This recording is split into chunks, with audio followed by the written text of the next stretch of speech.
Hello there, welcome to Stellaris. It's been a while, sadly, but I'm back now. So I just picked up Stellaris. We're going to be messing around with that for a while, but first and foremost, we will be setting up our, well, race and empire, which of course is, well, it's kind of important to set the course for the game. So appearance, let's just figure out how we want to handle things first with our traits and things like that, and then we can figure out what kind of how we want our race to look after that. So let's see, there's a bunch of different perks: food, credits, minerals.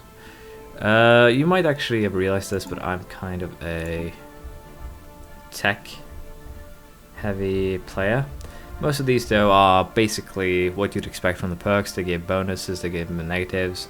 Resource output and slaves on down 10%. Repugnant, people don't find you pleasing. It's basically the same as the to some degree Crusader against 2 perks, but basically a lot of these perks don't really bring too much of a negative to the table, and a lot of them are actually really good. Adaptive will, for instance, allow you to have a bit more places without getting a negative boost from that, and as you can guess, all these are actually pretty damn good.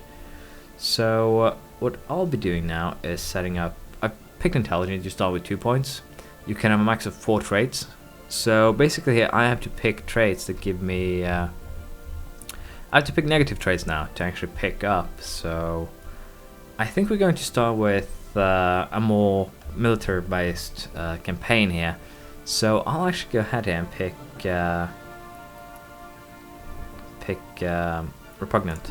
Because let's face it, if we're going to go aggressive anyways, we don't really need people to like us. So if they find us to look bad, that's fine, good as well. I'm also going to go ahead here and pick up enduring, which gives my leaders a longer life. And the reason why is basically once they get high level, it's kind of nice to have them stay high level for a bit before they, well, die. So ruler, no need to pick that just yet. Government and ethics are a little bit more important though, so we're going to go with them first. There's a bunch of them. Basically, you have a minor version of it, like collectivist, gives slavery tolerance plus 50%, food consumption minus 5%, and then you have the fanatic version, which basically gives the double. But you have 3 ethic points. Picking a fanatic viewpoint costs 2, and then you can pick an extra green one. So what we're going to do is probably go for fanatic materialist, because they basically focus on science, and science is usually what I've used in basically all my games. I focus science. I like to play the science game to just have a little bit of an edge. So we're going to be fanatic materialists, and what we want to have here though kind of varies. We could go with spiritualists, which will give us some extra happiness. Collectivists, I don't think we will have slaves. We might actually go for purging things instead. We could go for xenophile, liking people. We don't really want to do that. We are definitely not going to be pacifists, so that does not help us at all. I'm very tempted to go individualist for the energy credits, but I'm also tempted to go xenophobe for well, basically a little bit of help. But I'm a little bit unsure what I want to do here. We might actually just go spiritualist here, but that actually locks out some basically science-based rule sets that I would prefer. So we're not going to go spiritualist. If we go militarist, it doesn't actually help us either. So this puts us in a bad spot. So we need fanatic materialist. It deselected itself for some reason. And I think we're going to go with militarist as well. We're going to be using military a lot. It's not really a very powerful ethic to have, because you basically just get extra influence from rivalries, but you can use that to, in theory, claim territory. So it can be used for good, especially in the early game. Army damage, not really that helpful. It's only on the ground. It does not help your ships at all. But the war happiness could be useful. I could just get myself locked up in a tiny war forever and get 5 happiness. So with this, I now have 9 different sets of rule I can go for. Despotic Empire, which is basically a slave empire, if you will. Plutocratic Oligarchy, which focuses on basically energy and minerals, two of the consumption items, if you will. Indirect Democracy, you get better leaders from the get-go. They come as level 2, I guess. Despotic hegemony, research speed plus 5%, service speed plus 10%. Sounds good. And science directorate. This is the one that I've been experimenting with, and I like this a lot. It gives you an extra research alternative. The research in this game works that you get usually 3 alternatives, and you have to pick one of them. It's not a linear system, it's rather randomized actually. So having more alternatives means that you have a better chance of picking the researches that you need and want. An extra empire leader can also be useful in the future. The other thing here is direct democracy would give us 2 more core planets, which we don't really need. Naval capacity plus 20%, ship upkeep could be definitely useful. Ship costs and ship upgrade costs, and army upkeep and ship upkeep. So I think we're just going to go for what I know. I've done a couple of smaller test runs, and let's see here. We'll go with that science directorate. So now we can focus on appearance. Do we want to look like the boogeyman? I'm kind of tempted to go full turtle. Do we have anything interesting here we could look like? What is that? Scary. Let's see.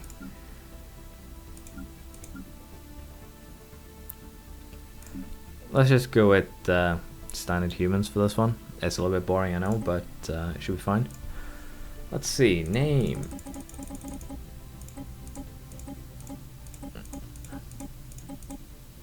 Randomized didn't actually come up with anything good, so I think I'm just going to go ahead here. That's annoying. Okay, so pressing backspace actually sends me back a tab, so I had to press it just once, my bad. Let's see. Let's just make it easy. We'll call them the backs. Yep, I know, boring, I know. Probaxians, I guess, and the backs for adjective. That works too. So it's a very easy one, kind of boring. I'll come up with some better names for a longer playthrough later. This will basically just be my test playthrough. I'll be trying a little to get into mid or long game. So it's not really going to be, let's just say it's not going to be very good. Let's just leave it at that. Let's see. Let's just set up myself as ruler. And how do I want to look? Let's see. Let's go for that. Let's go for bid. And let's go for the fancy admiral, I guess, clothes. So with that done, we have to pick our homeworld, and basically this is just what we prefer. It doesn't really make a big, it doesn't really matter a lot in the game, so we'll go for the standard continental world. I think we'll join the Prime here and just call it Bax Prime. Simple and straightforward. And just for easiness sake, in terms of navigating the menu and the map, we're going to just call the star as well, Bax Prime. And we're going to have a random solar start. You could choose the Sol system or the Deneb system. I have no idea what the Deneb system is. I'll have to check that out later. But that's basically how we would do.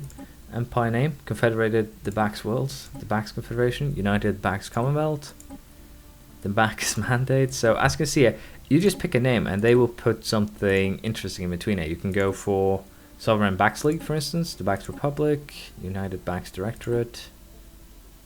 Let's just go for the Bax Technocracy because we're going to be focusing a lot on science. That should work, should be fine. And then we of course have to design our flag. So pointy blocky, 100 pointy rounds, logical. Wow, that is interesting. Let us go for something that is... I'm tempted to go for this one.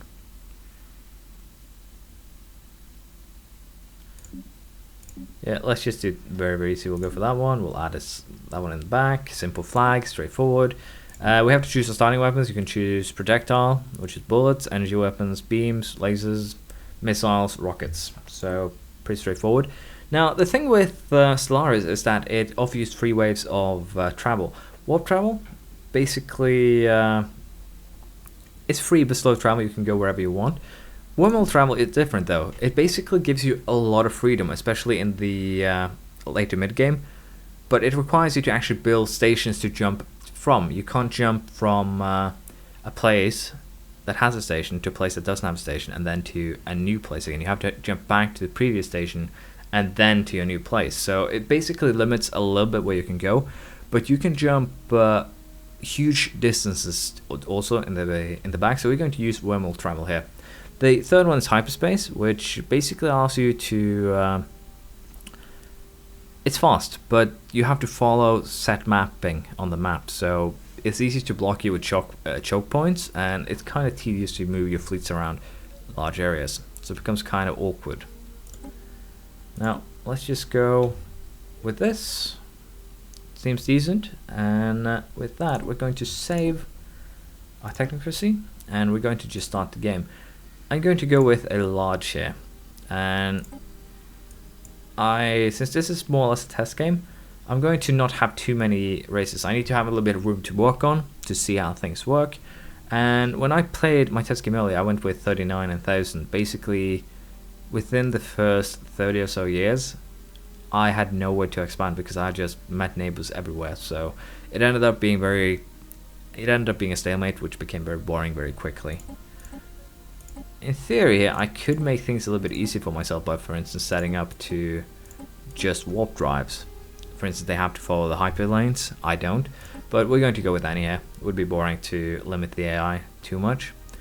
And we can also choose a galaxy shape here. Elliptical is basically just a big circle. We could go with a spiral. You know what, let's just make it interesting. Let's go with spiral with 4 arms. And we'll see how this goes. So with this, I'm going to cut it here. And we're going to start playing actually next episode. This was basically just the... I forgot to actually mention this at the beginning, but this was just the creation of my species. And, well, country, technocracy, call it whatever you want. And we'll start playing next time. See ya.